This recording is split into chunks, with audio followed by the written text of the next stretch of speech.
9, 10, 11, 12 जैसी higher classes में syllabus इतना वास्ट हो जाता है कि अगर आप चाहें भी तब भी एग्जाम के एक दिन पहले आप पूरे कोर्स को लाइन टू लाइन बुक से नहीं पढ़ सकते। उस दिन आपका मन करेगा कि आपके पास कुछ ऐसा हो जिसमें सारे इंपॉर्टेंट क्वेश्चंस लिखे हों, आप बस उसे पढ़ लें और आपके फुल मार्क्स आ जाए, और यही काम आपके नोट्स करें। Hey guys, this is your Yash भैया and welcome to my channel. तो इस वीडियो में हम डिस्कस करेंगे इफेक्टिव नोट मेकिंग स्ट्रैटेजी के बारे में। कुछ ऐसी टिप्स बताऊंगा आपको जिनका यूज करके आप अपने एग्जाम के लिए सबसे बेस्ट नोट्स बना सकते हैं। तो चलिए स्टार्ट करते हैं वीडियो को। देखिए, सबसे पहली बात ये आती है कि नोट्स बनाना हमारे लिए इतना जरूरी क्यों है। तो इसके लिए आप ये समझिए कि 9, 10, 11, 12 जैसी हायर क्लासेस में सिलेबस इतना वास्ट हो जाता है कि अगर आप चाहें भी तब भी एग्जाम के एक दिन पहले आप पूरे कोर्स को लाइन टू लाइन बुक से नहीं पढ़ सकते। उस दिन आपका मन करेगा कि आपके पास कुछ ऐसा हो जिसमें सारे इंपॉर्टेंट क्वेश्चंस लिखे हों, सारी इंपॉर्टेंट चीजें लिखी हों, आप बस उसे पढ़ लें और आपके फुल मार्क्स आ जाए, और यही काम आपके नोट्स करेंगे। इसीलिए आपका नोट्स बनाना यहाँ पर बहुत जरूरी है। अब आप सोच रहे होंगे कि नोट्स तो ऑनलाइन भी अवेलेबल हैं, बस टॉपिक का नाम डालो, सर्च प्रेस करो और नोट्स आ जाते हैं, या आप किसी सीनियर से भी नोट्स ले सकते हैं। तो खुद नोट्स बनाने की क्या जरूरत है।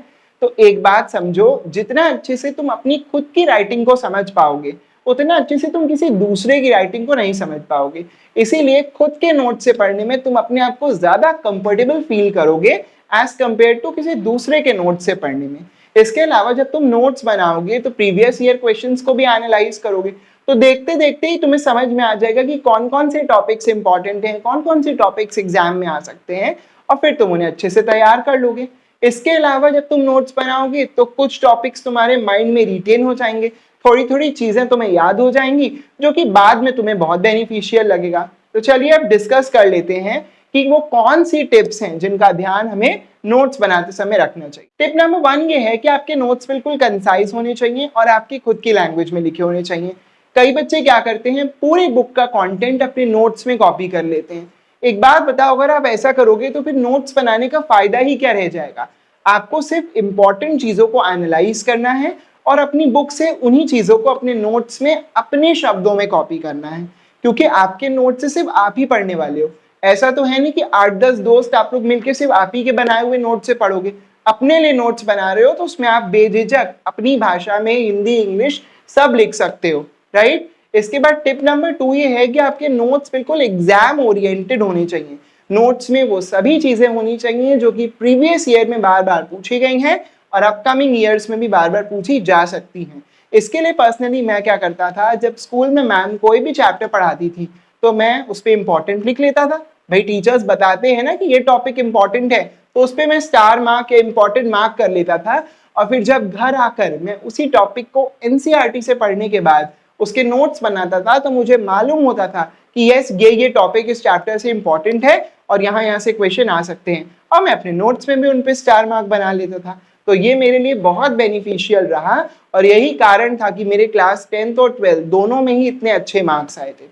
अब बात करें पेन्स, तो पेन्स आपको किस किस कलर के और कौन से यूज करने हैं। तो पेन्स आपको सिर्फ 2 कलर, ब्लैक और ब्लू कलर के यूज करने हैं। ब्लैक कलर से हेडिंग डाल के ब्लू कलर से आपको मैटर लिखना है, और कहीं पर अगर टॉपिक्स बहुत इंपॉर्टेंट हैं तो सिर्फ स्टार मार्क बनाने के लिए या इंपॉर्टेंट मार्क करने के लिए आप रेड पेन का यूज कर सकते हो। ऐसा मैं इसलिए कह रहा हूं क्योंकि आपको एग्जाम में जो मार्क्स हैं वो इस बात पर मिलने हैं कि आपने कंटेंट क्या लिखा है, इस बात पर नहीं मिलने हैं कि आपने कितने रंग का पेन यूज किया या कितने कलरफुल नोट्स बनाए। तो आपका फोकस क्वालिटी पे होना चाहिए, क्वांटिटी पर नहीं। इसके अलावा अगली टिप ये है कि हर चैप्टर के नोट्स बनाने के बाद आपको कम से कम 4-5 पन्ने छोड़ देने, क्योंकि बहुत से टॉपिक ऐसे होंगे जो आप पहले नहीं पढ़े होंगे। जब आप फाइनल रिवीजन करोगे तब आपको मालूम पड़ेगा कि हाँ, ये टॉपिक मेरा छूट गया है, तो उन लेफ्ट ओवर पेजेस में आप उन टॉपिक्स को बाद में कवर कर सकते हो। अब आप सोच रहे होंगे कि नोट्स बनाने किस किस सब्जेक्ट के हैं। तो देखो, एसएसटी, साइंस जैसे जो भी लेंथी सब्जेक्ट्स हैं इनके नोट्स तो आप बनाओगे ही, लेकिन जो बायो हो गया, तो बायो के नोट्स बनाते समय आपको सभी डायग्राम्स को भी अपने नोट्स में कवर करना है। इसी तरीके से फिजिक्स हो गया, तो फिजिक्स के नोट्स बनाते समय रे डायग्राम्स आपको कवर करते चलना है। इसके अलावा मैथ्स के लिए आप फॉर्मूला शीट बनाओगे, और जहां पर भी जो भी इंपॉर्टेंट फॉर्मूले हैं या फिजिक्स में जो भी इंपॉर्टेंट डेरिवेशन आ रहा है उसको आप एक बॉक्स में एनक्लोज कर लोगे जो रिजल्ट है उसका, जिससे कि आपको मालूम रहे कि इन रिजल्ट्स को तो कम से कम याद करके ही आपको एग्जाम देने जाना है।